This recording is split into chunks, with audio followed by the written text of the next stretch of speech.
ቴዎሎስ። ደራሲ ናሁሰናይ ጸዳሉ። ክፍል 12 ነሐሴ 1993 ዓ.ም።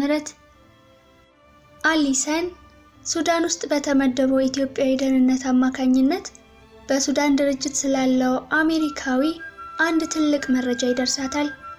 ተጠርጣሪው በድርጅቱ ሽፋን ወደ አሜሪካ ባስገባቸው አሸባሪዎች አማካኝነት ከፍተኛ አደጋ ሊያደርስ እንደሆነ የሚገልጽ ነበር። በዚህም ጥቃት ኢላማ ከሆኑት አንዱ የታቤል ቢሮ የሚገኝበት መንትዮቹ የንግድ ህንፃዎች ሲሆኑ ሌሎችም ከፍተኛ የአሜሪካ የመንግስት መስሪያ ቤቶችም ጭምር ኢላማ ሆነዋል። የሽብሩ ዓላማ በአሜሪካ በአንድ ቀን ከ5000 ሰው በላይ መግደልና በተለያዩ ግዛቶች ህዝቡ ላይ ፍርሃት መልቀቅ ሲሆን ሰዎቹም አደጋውን ለመፈጸም የተዘጋጁበት ቀን መስከረም 1 1994 ዓ.ም በውጪዎቹ ሴፕቴምበር 11 2001 ነው። መረጃው እንደደረሳት የንግድ ውል በማደስ ሰበብ ሱዳን በስሟ ወደ ተከፈተው ድርጅት በረረችና ከኢትዮጵያዊ ደህንነት ጋር በመተባበር ጥናት ጀመረች። ሁኔታዎችን በሚገባ ማጣራትና መከታተል ከጀመረች በኋላ የሰውየውን ስልክ አስጠልፋ የሽብር ዝግጅቱን ትከታተል ጀመር። ለዚህ የሽብር ድርጊት ሁለት የአረብ መንግስታት በየወሩ ሱዳን ወደሚገኘው ሰውዬ አካውንት በሚሊዮን የሚቆጠር ገንዘብ ልከው በድርጅቱ አማካኝነት ወደ አሜሪካ ተዘዋውሯል። አሸባሪዎቹንም ላለፉት 5 ዓመታት በአሜሪካ ከፍተኛ ልምምድ እየሰጧቸውና በተለያዩ የመንግስት መስሪያ ቤቶች ሲያስቀጥሯቸው ቆይተዋል። አሊሰንና ኢትዮጵያዊ ደህንነት ነገሩን ካጠኑ በኋላ ውይይታቸውን ጀመሩ።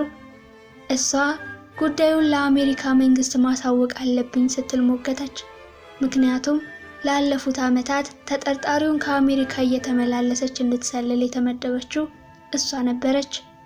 ኢትዮጵያዊ ደህንነት ግን በአሜሪካ ካሉት አለቆቹ ተወያይቶ ብዙ የአሜሪካ ባለስልጣናት በዚህ ውስጥ ስላሉ አንቺ የምታሳውቂ ከሆነ ሊገድሉሽ ይችላሉ። በምስጢራዊው ሰው በኩል ጉዳዩን ብትገልጭም ሽብርተኞቹ 24 ሰዓት ዝግጁ ስለሆኑ ቀድመው ሊፈጽሙት ይችላሉ። ይሄ ደግሞ የታቤልን ህይወት አደጋ ላይ መጣል ነው በማለት ሐሳቧ እንደማያዋጣ ነገራት። በድጋሚ አሜሪካ ደውለው ታቤል የት እንደሚገኝ አጣሩ።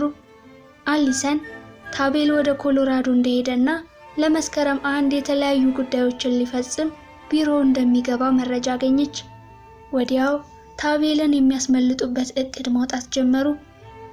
አሊሰን፣ እኛ ለዓመታት እየሰራን ያለነው የወሰዳችሁብንን ልጅ ለማስመለስ እንጂ ለአሜሪካ ህዝብ ደህንነት አይደለም። በእርግጥ ሰዎች ስለሆነን ይህ ጥቃት እንዲደርስባችሁ አንፈቅድም። ግን ጥቃቱንም ለመንግስታችሁ ማጋለጥ ካለብን የታቤልን ደህንነት ባማከለ መንገድ ነው። ከእናንተ በላይ ለኛ ያስፈልገናል አላት። ኢትዮጵያዊው ከዚያ ሽብር ከታቀደበት ቀን ታቤልን እንዴት እንደሚያድኑት ሲወያዩ በመጀመሪያ ይመጣላቸው በዚያ ቀን በሚያገኛት እናቱ ተጠቅመው ታቤልን ከዚያ ህንፃ ማውጣት ነበር። ነገር ግን ይህ እናቱን ትልቅ አጣብቂኝ ውስጥ ማስገባት ነው። የታቤል ቢሮ 95ኛ ወለል ላይ ስለሚገኝ አደጋ ቢደርስ ወርዶ ማምለጥ እንደማይችል ያውቁታል። ከብዙ ሐሳብ በኋላ ታቤልን ወደዚያ ፎቅ ሳይደርስ ለመጥለፍ አሰቡ። ይህም ግን ሌላ ችግር ይፈጥራል። ምክንያቱም ታቤል ከኮሎራዶ ሲመለስ ሙሉ የምርምሩን ውጤት ይዞ ስለሚመጣ ከፍተኛ ጥበቃ እንደሚደረግለት ያውቃሉ። ደግሞም ቢሮ በጊዜ ካልደረሰ ሌላ ትልቅ ጥርጣሬ ውስጥ ይከታቸዋል። ኢትዮጵያዊ ደህንነትና አሊሰን ተማክረው የተሻለ ሐሳብ ሊያመጡ ስላልቻሉ ወደ አለቆቹ ደወለና የደረሱበትን አሳወቃቸው። ከአሜሪካ የሚያስቡት ጥሩ እንደሆነ ነግረዋቸው አሊሰን ሊንዳን አግኝታ እንድታናግራት ታዘዙ። ታቤልን መጥለፍ ለሚለው ሐሳብ ግን አሜሪካ ስትመለስ መፍትሄ ተዘጋጅቶ እንደሚጠብቃት አሳወቁት። አሊሰን የሱዳኑን ስብሰባዋን ጨርሳ በሁለት ሐሳብ ወደ አሜሪካ ኮሎራዶ ስቴት ሊንዳን ለማግኘት አቀናች።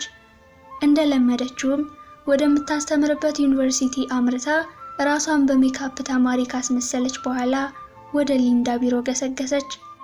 የኢትዮጵያውያን አዲስ ዓመት ተቃርቦ ስለነበር ሊንዳ ታቤልን ለማግኘትና በዓሉን ከሱ ጋር ለማሳለፍ ከምታስተምርበት ኮሎራዶ ስቴት ወደ ኒውዮርክ ለማቅናት እየተዘጋጀችበት የነበረበት ወቅት ነበር። እባክዎትን ይግቡ አለች ሊንዳ ከቢሮ ለመውጣት እየተቻኮለች። አሊሰን ወደ ቢሮ ገባች። ሊንዳም ከጥድፊያዋ ገታ ብላ እባክሽ ተቀመጪ አለቻት። ከምታስተምራቸው ተማሪዎች አንዷ መስላት ነበር። የሳይኮሎጂ መምህርት እንደመሆኗ ብዙ ተማሪዎቿ ከክፍል ውጪ ቢሮዋ እየመጡ ምክር ይጠይቋት ነበር። ተማሪ ነሽ? አይቼሽ አላውቅም። አዎ ተማሪሽ ነኝ ብላ የሚተዋወቁበትን ኮድ ስትነግራት ሊንዳ ደንግጣ አሊሰን አለች። ወዲያው ተያይዘው በጓሮ በር ወደ አሊሰን መኪና አመሩ። አሊሰን መዘናጋት የማታውቅ የስለላ ሰው ናት። የምትሰራቸውን ስራዎች ምንም አሻራ ሳታስቀምጥ ነው የምትፈጽመው። መኪናዋን የመረጠችው ቢሮ የድምጽ መቅጃና ካሜራ ይኖረዋል በሚል ጥርጣሬ ነበር። መኪናዋ ውስጥ እንደገቡ መፈተሻ አውጥታ የሊንዳ ልብስና የያዘችው ቦርሳ ማንኛውም መከታተያና የድምጽ መቅጃ እንደሌለው ካረጋገጠች በኋላ ወደ ሐሳቧ ገባች። በኮልታፋ አማርኛ እንደምን ያለሽ ሊንዳ አለቻት። ዛሬ የመጣሁት ለትልቅ ጉዳይ ነው አለች ዋና የመጣችበትን ወሬ በእንግሊዘኛ እየቀጠለች። ምን ተፈጠረ? ቤተሰቦቼ ምን ሆኑ? ሊንዳ ደነገጠች። ብቸኛ ስለ ቤተሰቦቿ ደህንነት መልእክት የምታደርሳት አሊሰን ናት። ለዚህም ነው እንደፈለገች እሷን ለማዘዝ የማትቸገረው። ሊንዳም ብትሆን ቤተሰቦቿን ጥላ እዚህ በመቅረት የሰራችውን ጥፋት የምታካክሰው በአሊሰን በኩል ስለሆነ የተጠየቀችውን ከማድረግ ዘወር ብላ አታውቅም። ሊንዳ፣ ዛሬ ይዤ የመጣሁት ትልቅ የምስራች ነው። አንቺና ታቤልን እስከ መጨረሻ ነፃ የሚያወጣና ወደ ሀገራችሁ ኢትዮጵያ ተመልሳችሁ በነፃነት እንድትኖሩ የሚያደርግ ነው። ሊንዳ ኢትዮጵያ የሚለውን ቃል ስትሰማ እንባ ቀደማት። እሺ አድርጊ ያልሽኝን ሁሉ አደርጋለሁ። ከዚህ እስር ቤት ከሆነ ኑሮ ነፃ መውጣት እፈልጋለሁ። መልካም ሊንዳ፣ ለእናንተ አዲስ ዓመት ታቤልን እንደ ልማድሽ እንደምታገኙ አውቃለሁ። ነገር ግን በዕለቱ አንድ ትልቅ የሽብር ቡድን በእነ ታቤል ቢሮ ህንፃ ላይ አደጋ ሊጥል እንደተዘጋጀ መረጃ ደርሶኛል። ስለዚህ አንቺ በጠዋት ቢሮ ሄደሽ እንደገባ ይዘሽው መውጣት አለብሽ። ጥቃቱን ለመፈጸም የታሰበው ሰዎች ቢሮ ገብተው እንደጨረሱ ስለሆነ ቶሎ ይዘሽው መውጣት አለብሽ። ሊንዳ ደነገጠች። ቆይ ምንድነው የታሰበው አደጋ? ይህን አደጋስ እነ ሚልተን ያውቃሉ? ለእነሱ ለምን አልተነገራቸውም? አሊሰን እንደመቆጣት ብላ ሊንዳ፣ እነ ሚልተን አልሰሙም። ለእነሱም ለመናገር እንዳትሞክሪ። የኔ ሐሳብ እናንተ ወጣችሁ ጥቃቱ ቢደርስ እንኳን ሞቱ ተብሎ እንዲታሰብና ነፃነታችሁን አግኝታችሁ ለሀገራችሁ እንድትበቁ ነው። ሊንዳ በፍርሃት እያንገራገረች ሐሳቧን ተቀበለቻትና ተሰናብታት ከመኪና ወጣች። ክፍል 12 በዚህ ተጠናቀቀ። ክፍል 13 ሰኞ ጳጉሜ 5 1993 ዓመተ ምህረት ኒውዮርክ። ያሬድ ነገ የኢትዮጵያ አዲስ ዓመት እንደሆነ ቢያውቅም ባለበት የኒውዮርክ ከተማ እንደ ማንኛውም ቀን ስለሚያሳልፍ ብዙም የበዓል ድባብ አልሸተተውም። ግን ለእሱ ነገ ትልቅ ድርብ በዓል ነው። አንድም የኢትዮጵያን አዲስ ዓመት ያከብራል፣ ሌላም የሜሎሪናን ምስጢር ለመፍታት የመጨረሻ ተስፋው የሆነውን ተመራማሪ ያገኛል። እድሜው 60ዎቹን ቢያስቆጥርም የህይወቱን እኩሌታ የፈጀው አንድ ክታብ ላይ ያያቸውን ምስጢሮች ለማግኘት በመኳተን ነው። እድሜው እየገፋ ቢሄድም ግን አልፎ አልፎ ከሚደክመው ውጪና ራሱን ከወረረው ሽበት በስተቀር የእድሜውን ያህል አላረጀም። ህይወቱን ወደ ኋላ ዞር ብሎ ሲመለከታት ያለፈበት መንገድ ሁሉ መድረሻ ሳይሆን ማለፊያ ብቻ እንደነበር ይገነዘባል። ደረሱ ያለባቸው ቦታዎች ሁሉ ማለፊያ መንገዱና በሩ ነበሩ። ወደ አመሻሹ ያሬድ ቁጭ ብሎ አንዱን ክታብ እያነበበ መሸሻ ከስራ ወደ ቤት ደርሶ ኖሮ ወደ ያሬድ ክፍል አንኳኩቶ ገባ። እንደምን አለህ ጋሽ ያሬድ? ስንት ቀናት ስንጠብቀው የነበረው ቀጠሮ ደርሷል። ሌላ ቀጠሮ የማግኘታችን እድል ጠባብ ስለሆነ ያለን ጥያቄ ሁሉ በሙሉ አደራጅተህ ማታ ስጠኝ። ሳስተረጉምልህ የአንዳንድ ቃላት ፍቺ ግር እንዳይለኝ ቀድሜ መዘጋጀት አለብኝ። እሺ መሸሻ፣ ያው የእድሜ እኩሌታዬን ስፈልገውና ስጠይቀው የነበረም አይደለ? አሁን እያነበቡ ስለሆነ ማታ ጽፌ እሰጥሃለሁ። ያሬድ የመሸሻን መልስ ሳይጠብቅ አስቀድሞ የከፈተውን የሜሎሪና ጥቅልል ክታብ መመልከት ቀጠለ። ይህ ጥቅልል ከነብዙ ምስጢሮቹ እጁ ላይ ወደ 30 ዓመታት ቆይቷል። ይሁን እንጂ ሳይነትብና ጽሑፎቹም ሳይበላሹ ለረጅም ጊዜ በጥንቃቄ ማስቀመጥ ችሏል። ጥቅልሉ ከጠንካራ ቆዳም የተሰራ ስለነበር ለመቆሸሽ እንጂ ለመቀደድ የሚያስፈራ አልነበረም። ያለፉትን 30 ዓመታት በሙሉ ከራሱ ሳይለይ ጠብቆ ያቆየው ትልቁ ንብረቱ ይህ ጥቅልል ነበር። ለዚህ ጥቅልል ብሎ ሚስቱንና የገዛ ልጁን ጥሎ ሄዷል። የአእምሮ ህመምተኛ መስሏል። ተሰዷል። ለዚህ ጥቅል ያልከፈለው ዋጋ የለም። አንዳንዴ የእሱ እስትንፋስና ህይወት እዚህ ሜሎሪና ጥቅልል ላይ ያለ ስለሚመስለው ጥቅልሉን ሲጠብቅ የገዛ ራሱን እንደጠበቀ ይሰማው ነበር። መሸሻ ከቆመበት እንደመንቃት ብሎ ጋሽ ያሬድ፣ ነገ አዲስ ዓመት እንደመሆኑ ጠዋት ከቀጠሯችን እንደተመለስን ከዘመዶቻችን ጋር የጋራ ጊዜ እናሳልፋለን። ለአዲስ ዓመት በዚህ ቤት የመሰብሰብ ልምድ ስላለን ስንመለስ የምትለብሰውን የባህል ልብስ ካሁኑ አዘጋጅ፣ ነገ ጊዜ ላይኖረን ይችላል አለ። ለአንድ ቀን ደግሞ 2 ልብስ ምን ይሰራል ብሎ በሆዱ እያንገራገረ በአፉ እሺ አዘጋጃለሁ አለው። ምንም እንኳ አብዛኞቹ ልብሶቹ ነጫጭ ቢሆኑም የአገር ባህል ልብስ ግን አንድ ብቻ ነበር ይዞ የመጣው። ያሬድ በፍርሃት ግን ነገ ጥሩ መረጃ የማገኝ ይመስላል አለው። በደንብ እንጂ፣ እንደውም አንተ በጣም እድለኛ ነህ። የማይገኝ ሰው ነው እሺ ብሎ ቀጠሮ የፈቀደልህ። በአሜሪካ ትላልቅ ፕሮጀክቶችን ከሚመሩ ጥቁሮች ዋናው ነው። እምብዛም ህዝቡ አያውቀውም። ያው እናቱ ኢትዮጵያዊት ነች የሚል ጭምጭምታ አለ። ያሬድ ኢትዮጵያ የሚለውን ስም ሲሰማ ትንሽ ፈገግ አለ። ተስፋ ጫረለት። ለካ በባዕድ ሀገር የራስን ሀገር ስም በመልካም እንደመስማት የሚያስደስት ነገር የለም። ለራት ሳሎን እንገናኝ ብሎት ከያሬድ መኝታ ቤት ወጣ። ያሬድ ለረጅም ሰዓት ከተቀመጠበት አልጋው ተነሳና ወደ መስኮቱ አምርቶ ልትጠልቅ የምታኮበኩበውን ፀሐይ ይመለከት ጀመር። ደስታ አይሉት ሐዘን፣ ተስፋ አይሉት ፍራቻ፣ መረጋጋት አይሉት መርበትበት የተደበላለቀ ስሜት ተሰማው። በመስኮት የምትጠልቀውን ፀሐይ እየተመለከተ በሐሳብ ወደ ኢትዮጵያ ነጎደ። ያሬድ ወደ አሜሪካ ሳይመጣ በፊት በምናቡ የሜሎሪናን ሙሉ ፍቺዎች እንደሚያገኝ ተረድቷል። ወደዚህም አመጣጡ እነዚህም በሜሎሪና ብራና ጥቅል ላይ የሰፈሩትን 2 ምስጢሮች ለመፍታት ነው። የመጀመሪያው የሰው ልጅ ታሪክና የህይወቱን ዓላማ ምስጢሮች ማወቅና ሁለተኛውም በምድር ላይ መጥፎ የሚባሉና ብዙ ችግር የሚያስከትሉ ቀናትን የመለያ ምስጢራዊ ኮዶች የማወቂያ ጥበብ ነበር። የሶስተኛውን ስለ መድኃኒት አቀማመምና ስለ ባህላዊ ሕክምና ምስጢር ባለፉት 30 ዓመታት ባደረገው ጥናት ተረድቶ ነበር። በዚህም ለማንኛውም በሽታ የሚሆን መድኃኒት መቀመሚያ ጥበቦችን አግኝቷል።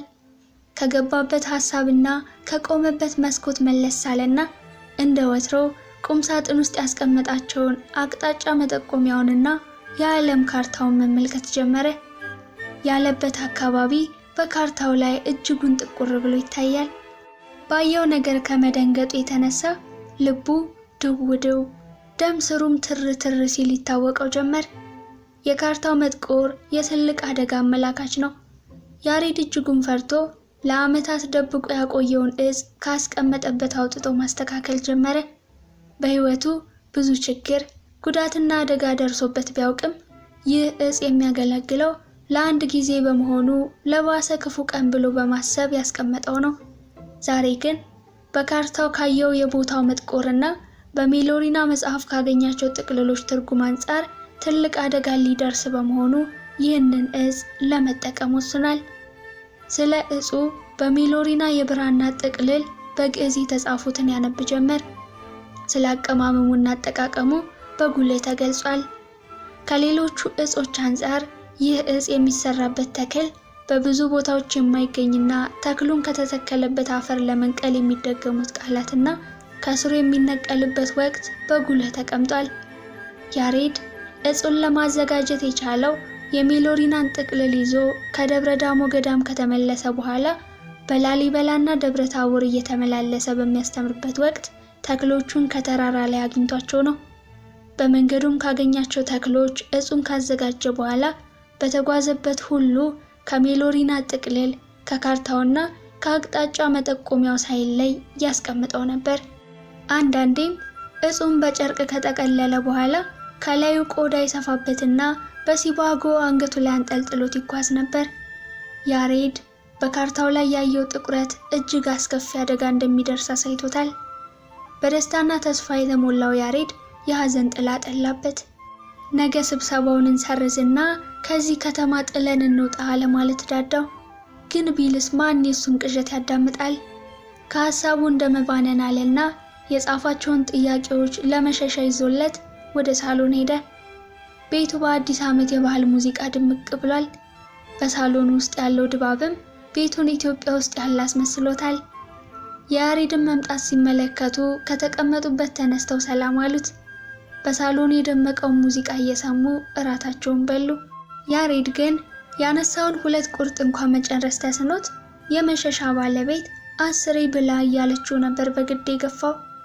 እራት ተበልቶም እንዳለቀ ሁሉንም ተሰናብቶ ወደ መኝታው ሲያመራ መሸሻ ጠርቶት ጠዋት 1 ሰዓት ቁርስ በልተው ወደ ቀጠሮ እንደሚወጡ ነገረው። በእርግጥ ቀኑ የአዲስ ዓመት በዓል በመሆኑ የመሸሻ ቤተሰቦች ሳይቀሩ ከቤት እንዲወጡ አልፈለጉም ነበር። መሸሻ የቀጠሮውን ክብደት አሳይቶ ነበር ከቤተሰቡ እሽታን ያገኘው። ያሬድ ወደ መኝታው እንደገባ አብዝቶ ስለፈራ በሩን ከውስጥ ቆልፎ ይዟቸው የመጣቸውን ጥቅልል ብራናዎችና አንዱን ክታብ ከሳጥን አውጥቶ ደጋግሞ አነበነበ። የጠቆረውን ካርታ ፊት ለፊቱ አድርጎ ብዙ ጥበቦችን እያስታወሰ ሲደግም አምሽቶ እንደጨረሰም ለነገ የሚያስፈልጉትን ነገሮች ከአልጋው አጠገብ አድርጎ ተኛ። ክፍል 13 በዚህ ተጠናቀቀ።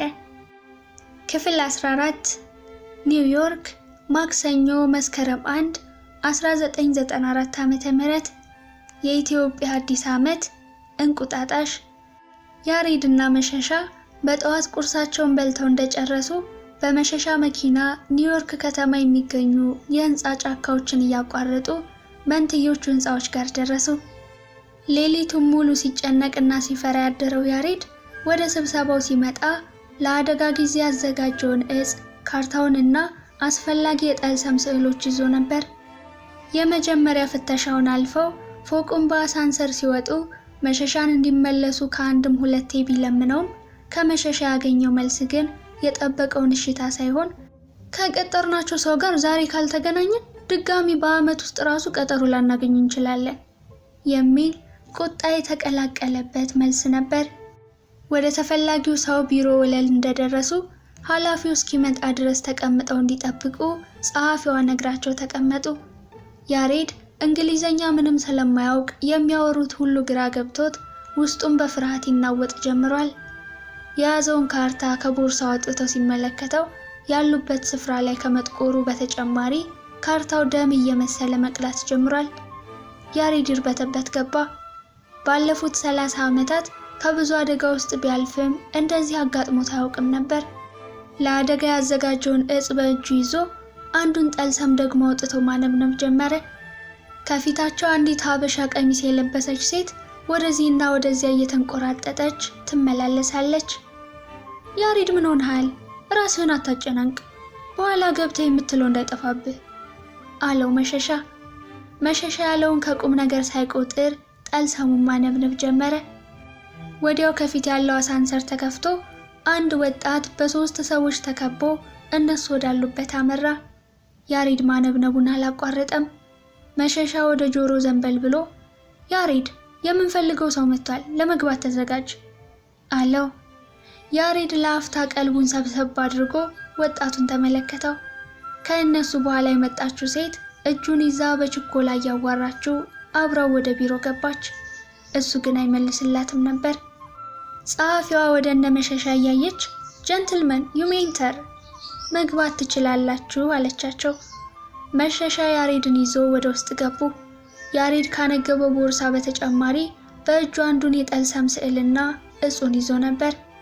ወደ ውስጥ ሲገቡም ሀበሻ ቀሚስ የለበሰችዋ ሴት ወጣቱን በአማርኛ ታቢል ከዚህ እንውጣ እያለች ስትጨቀጭቀው፣ ወጣቱ ግን መልስ ሳይመልስላት ደጋግሞ እጁ ላይ ያለውን ሰዓት ይመለከት ነበር። ያሬድ ቢሮ ውስጥ ባየው ቴክኖሎጂ ተደሟል። ግድግዳዎቹ ተለዋዋጭ ምስል በሚያሳዩ ስክሪኖች ተሸፍነዋል።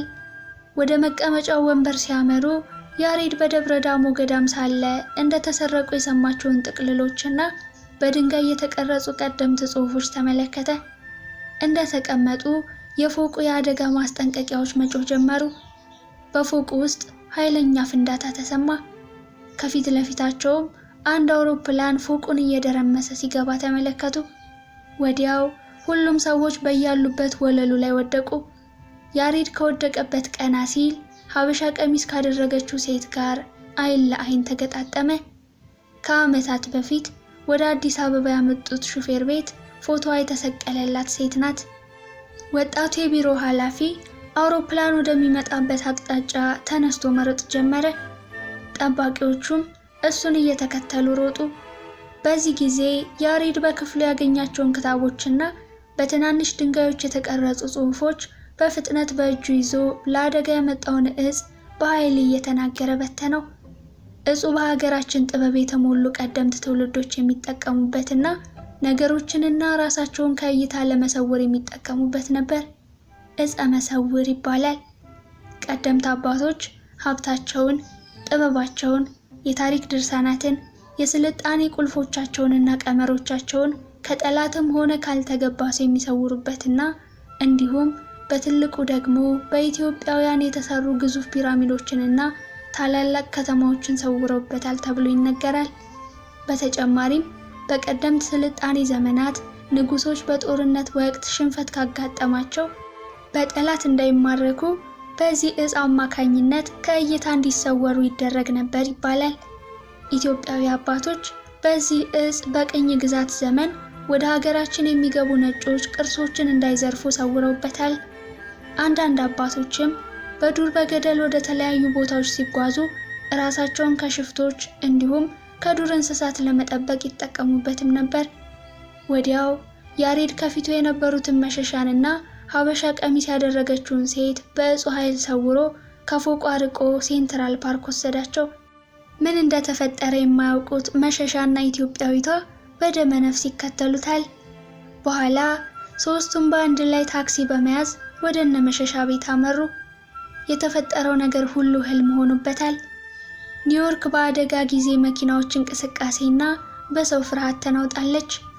በየመንገዱ ከፍተኛ የአምቡላንስ ድምፅና ከዚህም ከዚያም የሰዎች ጩኸት ይሰማል። ያሬድ ከቢሮ የወሰዳቸውን ክታቦችና የድንጋይ ቅርጾች በቦርሳው ውስጥ በደንብ ይዟል። ታክሲው እነ መሸሻ ቤት እንደደረሰ ከታክሲው ወርደው ወደ ውስጥ አቀኑ። ሁሉም ቤተሰብ ቤት ውስጥ ስለነበር የቤቱ ሰዎች እነ መሸሻ የት እንዳሉ ለማጣራት ወደ ተለያዩ ስልኮች እየደወሉ ነበር። የመሸሻም የእጅ ስልክ ላይ በተደጋጋሚ ደውለው ስላልተነሳላቸው ጭንቀት ላይ ነበሩ። መሸሻ ስልኩን ይዞ ኃላፊው ቢሮ እንዲገባ ፈቃድ ስላልተሰጠው መኪና ውስጥ አስቀምጦ ነበር ወደ ቢሮ ያቀናው።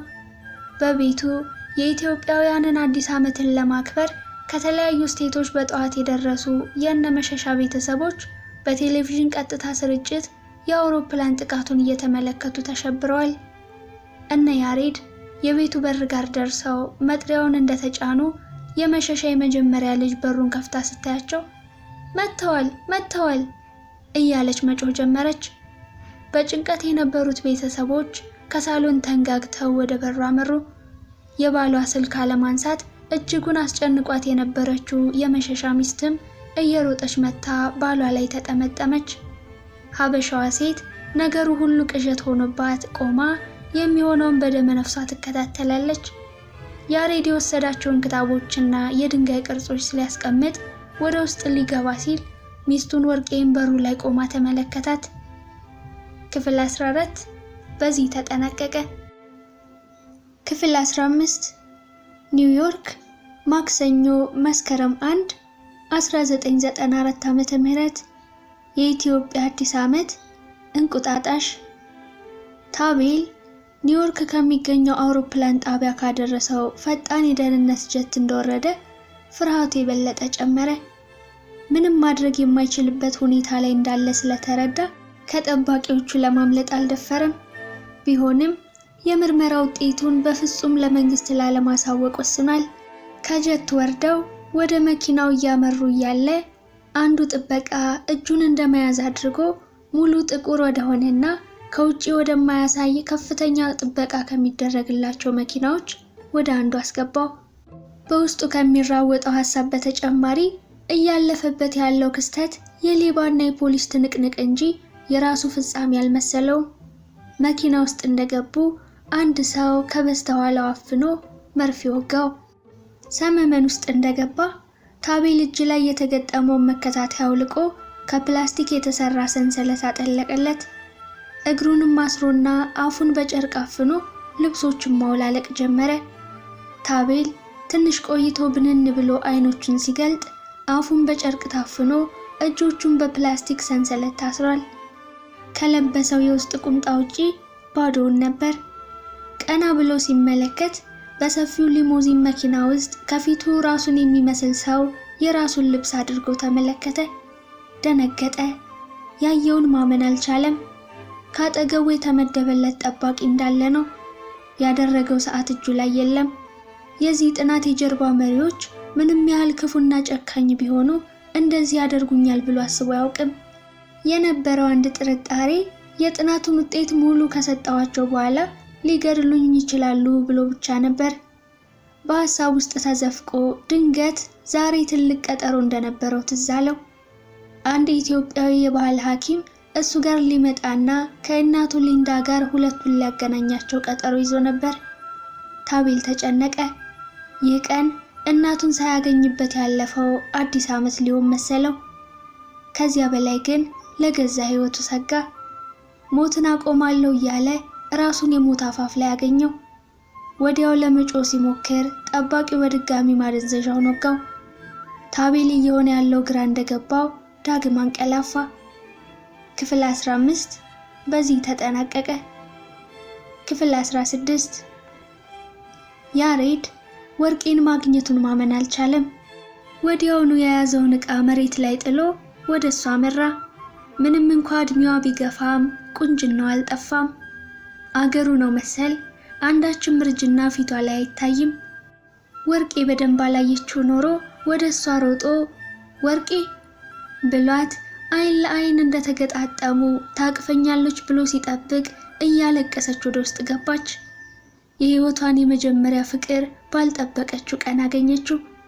ያሬድን ስታየው ከ30 ዓመታት በፊት ያሳለፈችው ህይወት አይምሮዋ ላይ መጣ። አሜሪካ ተሰዳ የመምጣቷ ምስጢር ከእሱ ሐሳብና በኢትዮጵያ ከደረሰባት ችግር ተላቀ ህይወትን ከአዲስ ለመጀመርና ልጇንም ለመፈለግ ነበር። ይሁን እንጂ አሁንም ድረስ ህይወቷ ባሳለፈቻቸው ትዝታዎች ታስሮ የዘፈቀደ ኑሮ የምትኖር ምስኪን ነበረች። ያሬድ ወደ ውስጥ ተከትሏት ገባ። ሰው ሁሉ ውጪ ስለነበር ባዶ ቤት ውስጥ ሶፋው ላይ ተቀምጣ እያለቀሰች አገኛት። ወርቅዬ እናቴ፣ ፈጣሪ ያገናኘን አይደል? ዝም በል ያሬድ፣ እንዳገኘኝ አትቁጠረው። የተበላሸ ህይወት ነው ያገኘው። ህይወቴ ተበላሽቶ የቀረው ደግሞ በአንተ ምክንያት ነው። ወርቄ 30 ዓመታት ሙሉ አፍና ያስቀረችውን ስሜት መተንፈስ ጀመረች። በአንተ ምክንያት ነው የተሰደድሁት። ለአንተ ስል ነው የምወዳትን ሀገሬን ጥዬ የመጣሁት። በአንተ ፍቅር ነው ይህን ሁሉ የተሰቃየሁት። ማልቀስ ጀመረች።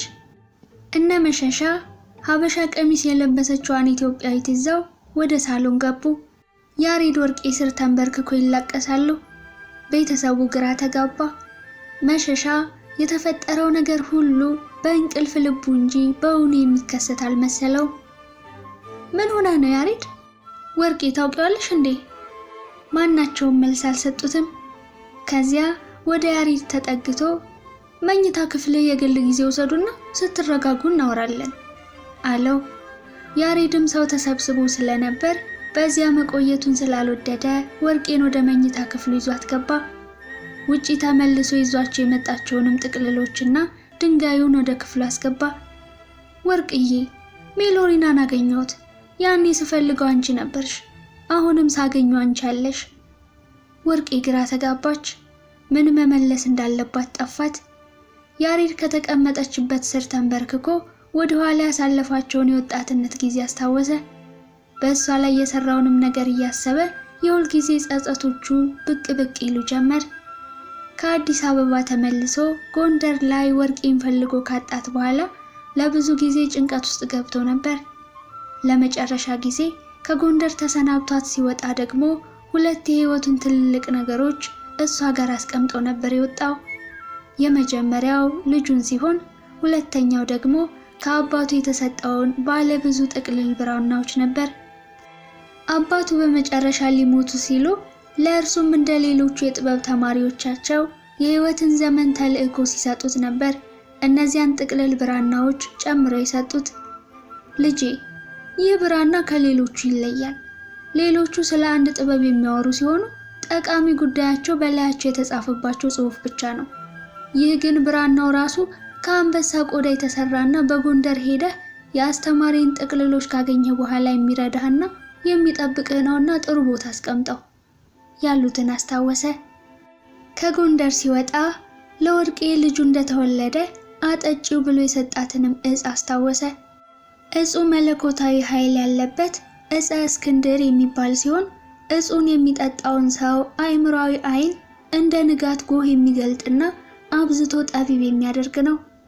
ይህን እጽ የቀድሞ ነገስታት ልጆች የሚወስዱ ሲሆን ያሬድ በጎንደር እያለ ልጇን እንደወለደች እንድትሰጠው አዘጋጅቶላት ነበር። ወርቄ፣ እባክሽ ይቅር በይኝ። ሕይወትሽን ያበላሽሁት እኔ ነኝ። ተጠያቂው እኔ ነኝ። እባክሽ ይቅር በይኝ። ያሬዴ፣ እንደዚህ እያፈቀርሁ ለምን ጥለኸኝ ሄድህ? እኔን ብትጥለኝ እንዴት በልጅ ትጨክናለህ?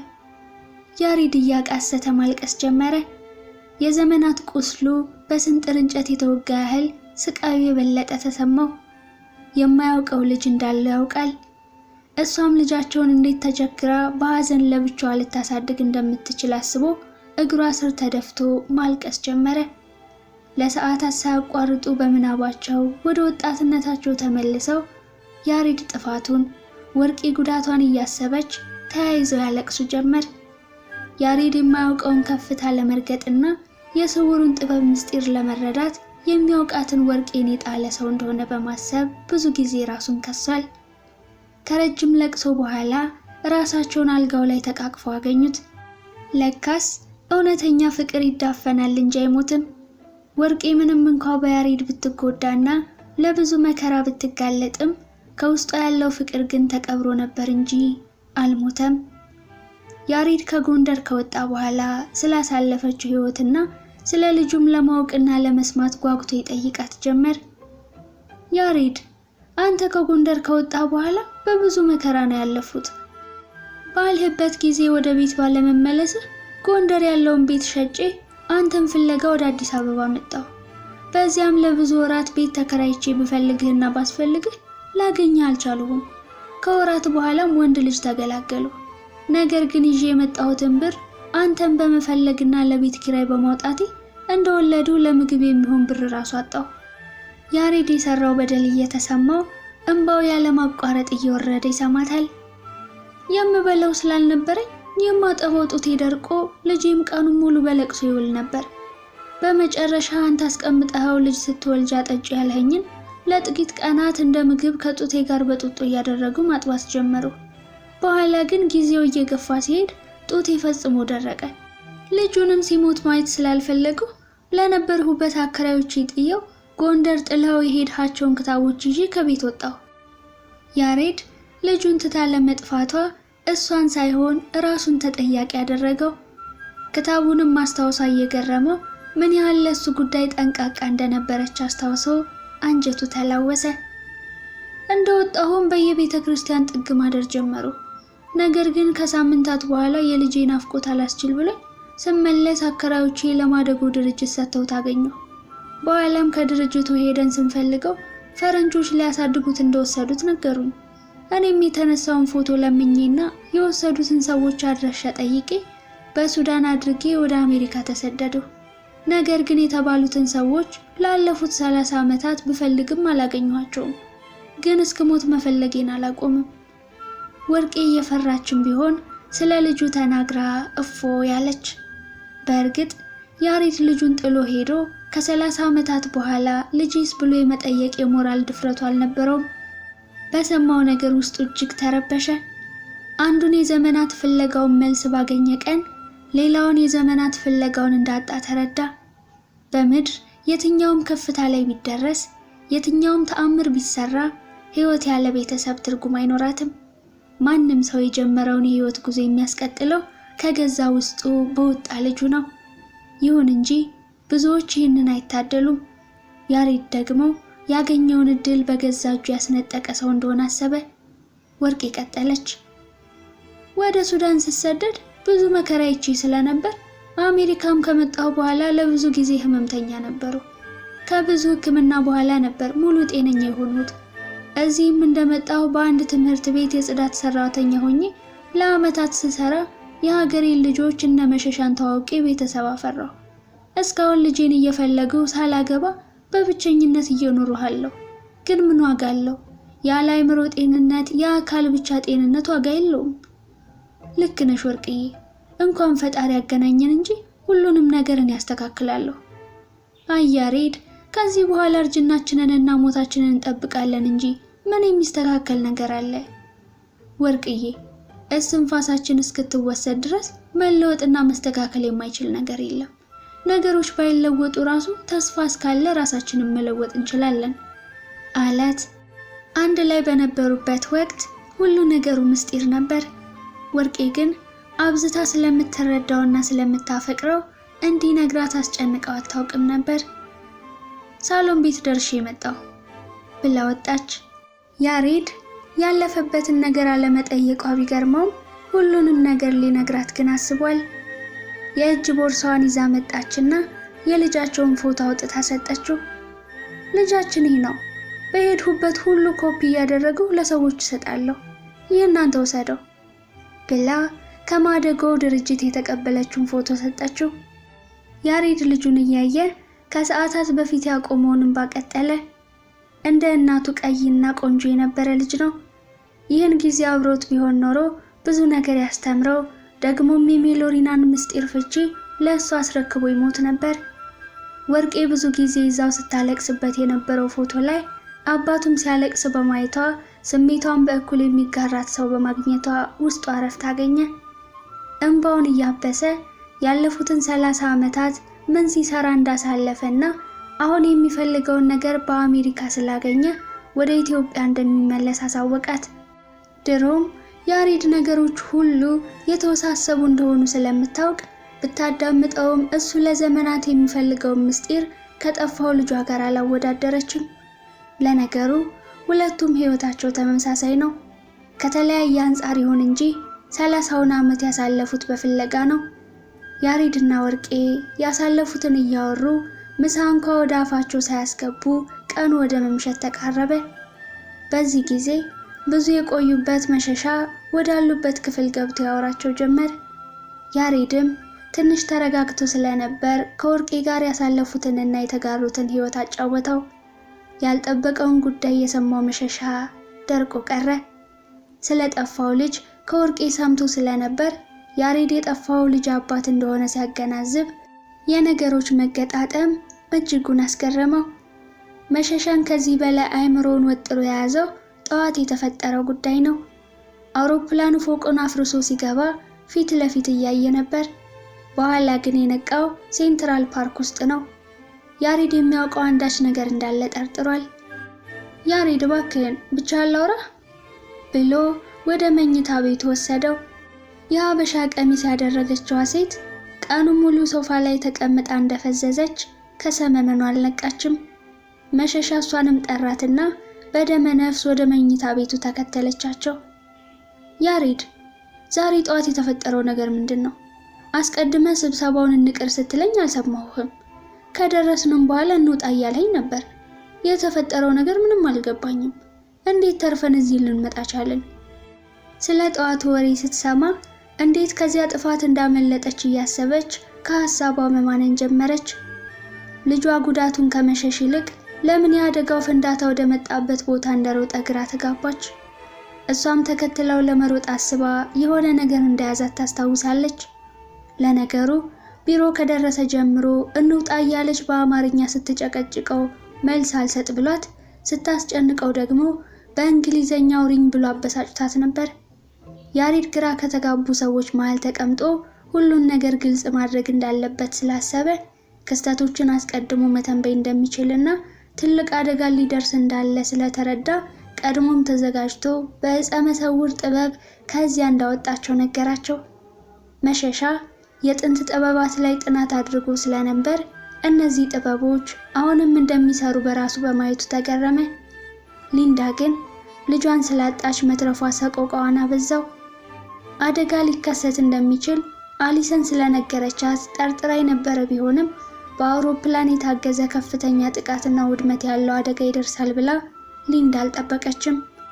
ያሬድ ከወርቄ ጋር ክፍሉን ዘግቶ በሚያወራበት ሰዓት የተቋሙ ኃላፊ የታቤል እናት እንደሆነች ሊንዳ ለመሸሻ ነግረዋለች።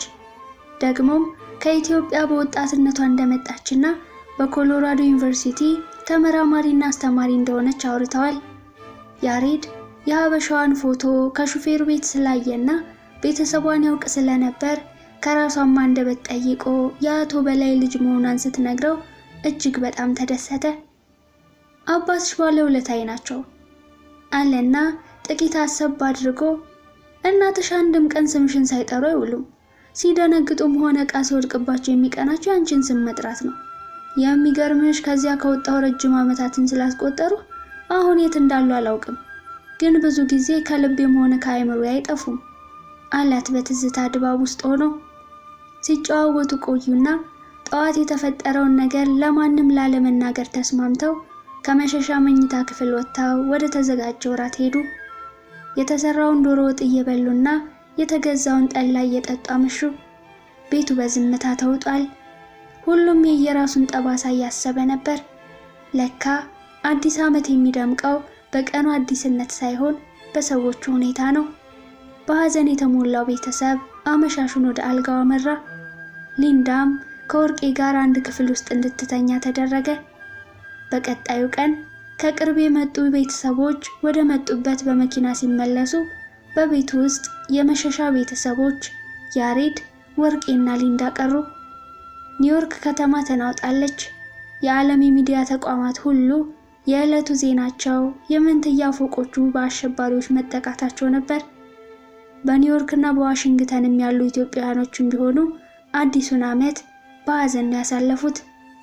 ሊንዳ ከዚህ በኋላ ምን ማድረግ እንዳለባት ግራ ተጋባች። ወደ ኮሎራዶ ከተመለሰች እንዴት እርሱ ሞቶ አንቺ ተረፍሽ ብለው ሊያስሯት ይችላሉ? ሕይወቷ ከአንድ እስር ቤት ወደ ሌላ ከፍተኛ እስር ቤት ነው የሚሸጋገረው። ያለችበትን ምስጢር ደግሞ ለነ መሸሻ እንዳትነግራቸው ፊልም እንጂ እውነት እንደማይመስላቸው ጠንቅቃ ታውቃለች። ተስፋ ስለቆረጠች ይህን አጋጣሚ ተጠቅማ ለመጥፋት ማሰበች። ግን ከ30 ዓመት በላይ ከቆየችበት ሀገር ወዴት ትጠፋለች? ደግሞ ለበዓል ታቤል ዘንድ ቢሮ እንደምትሄድ ስለሚታወቅ ከተገኘች ደግሞ ሌላ መዘዝ ነው። በመጨረሻ ግን ይህን አጋጣሚ ተጠቅማ ወደ ትውልድ ሀገሯ ለመመለስ ወሰነች። ከዚህ በኋላ አሜሪካ ለስራም ሆነ ለኑሮ የምትመርጣት ሀገር አይደለችም።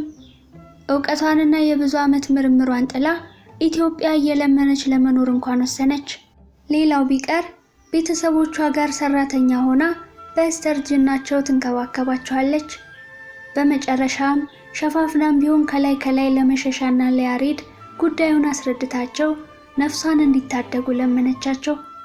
ያሬድም በጣም የተማረች መሆኗን ከመሸሻ ስለሰማ ወደ ኢትዮጵያ ሄዳ አብራው ለሀገራቸው እንድትሰራ አሰበ። ሊንዳም ያሬድ ታላቅ ጥበበኛ እንደሆነ ከደረሰው አደጋ ትርፋት ስላየች ሳታንገራግር አብራው ለመሄድ ፈቃደኝነቷን ገለጸችለት። ኋላ ላይ ግን እጇ ላይ ፓስፖርት ስለሌለና በአውሮፕላን ከአሜሪካ መውጣት እንደማትችል ስለተረዱ ወደ ኮሎራዶ ሳትመለስ ነገሮችን በዚሁ ኒውዮርክ አስተካክላ ወደ ትውልድ ሀገሯ ኢትዮጵያ በሜክሲኮ ድንበር በኩል አቋርጣ እንድትሄድ ተነጋገሩ። ከያሬድም ጋር ኢትዮጵያ ለመገናኘት ተቀጣጥረው መሸሻ የመንገድ የሚሆን ገንዘብ ሰጥቶ ሸኛት። ያሬድ ለዘመናት የለፋለትን የሜሎሪና ምስጢር ትርጉም ያለባቸውን ክታቦችና የተቀረጹ የቀድሞ ጽሑፎች ያሉበትን ድንጋይ ይዟል። የዚህ ስውር ጥበብ ፍቺ መገኘት ለኢትዮጵያ ትንሣኤ እንደሚያመጣ ስለሚያውቅ በእነ መሸሻ ቤት የሚመጡ ኢትዮጵያውያኖችን ሁሉ ወደ ኢትዮጵያ ተመለሱ፣ ጊዜው ኢትዮጵያ ነው እያለ ያነቃቃና ስለ ትውልድ ሀገራቸው እድገት ተስፋ ይሰጣቸው ጀመር። በእኛ ዕድሜም ኢትዮጵያ ትልቅ ሆና እናያለን ይላቸው ነበር። በእነ መሸሻ ቤት ለሳምንታት አብራው የቆየችውን የልጁን እናት ወርቄንም ወደ ኢትዮጵያ አብራው እንድትመለስ ደጋግሞ ይጠይቃት ነበር። ወርቄ ግን ያለፉትን ጊዜያት ማሰብ ስለማትፈልግ የኢትዮጵያን ትንሣኤ በዚህ ሆኜ እጠብቃለሁ፣ የሀገሬ ልጆች ስደት፣ መንከራተት፣ መገፋትም እንዲያቆም በዚህ ሆኜ እጸልያለሁ ትለው ነበር። ያሬድ ከወርቄ ጋር ከተነጋገረ በኋላ እሷ ልጃቸውን በዚህ እንድትፈልግ እሱም ፎቶውን ወስዶ በሄደበት ሲያፈላልግ ወደፊትም ፈጣሪ እድሜ ከሰጣቸው ተመልሰው ሊገናኙና ሊጠያየቁ ተነጋግረው እሱ ህልሙን ለማሳካት ወደ ኢትዮጵያ ለመመለስ ዝግጅት ጀመረ። ወደ ኢትዮጵያም ሊመለስ ሲል ወርቄ ከዓመታት በፊት ልጇን ጥላ ስትሄድ ያልጣለችውን ያሬድ ከአባቱ የተቀበላቸውን ክታቦች አምጥታ ሰጠችው። መጀመሪያውኑም ትልቅ ምስጢር እንዳላቸው ትረዳ ነበርና በስደትም ወደ አሜሪካ ስትመጣ ከልብሷ ጋር ይዛቸው ነበር የመጣችው። ያሬድ እጅጉን አዝኖ ትልቅ ሴት እንደሆነች አስተዋለ። ግን ምን ያደርጋል፣ ከእጅ የወጣችው ወፍ ሆናበታለች። ያሬድ የህይወት አጋማሽ ዘመን ፍለጋውንና የተንከራተተበትን ምስጢር ትርጉም በአሜሪካ አግኝቷል። አሁን የሚቀረው ደብረ ዳሞ ገዳም ተመልሶ የሜሎሪናን ቃል ትርጉም ባገኘበት ቦታ ጥቅሎቹ የያዛቸውን የመጀመሪያና ሁለተኛ ፍቺ መረዳትና በድንጋዩ ላይ የተቀረጸውን ጽሑፍ መርምሮ የሰው ልጆችን ቀደምት የስልጣኔ ታሪክ መረዳት ነው። በአሜሪካ ያገኛቸው ቅርሶች ከደብረ ዳሞ ገዳምም የተሰረቁ እንደሆኑ ስለሚያውቅ ኢትዮጵያ እንደደረሰ ፍቻቸውን ካገኘ በኋላ ቅርሶቹን እዚያው ለመመለስ አሰበ። በአሜሪካም ከወራት ቆይታ በኋላ ህልሙን አሳክቶ የልጁን እናት ተሰናብቶ ይዟቸው የመጣቸውንና ከዚህ ያገኛቸውን ጥቅልሎች ሰባስቦ ወደ ኢትዮጵያ ደብረ ዳሞ ገዳም ተመለሰ። ክፍል 16 በዚህ ተጠናቀቀ። ክፍል 17 ይቀጥላል።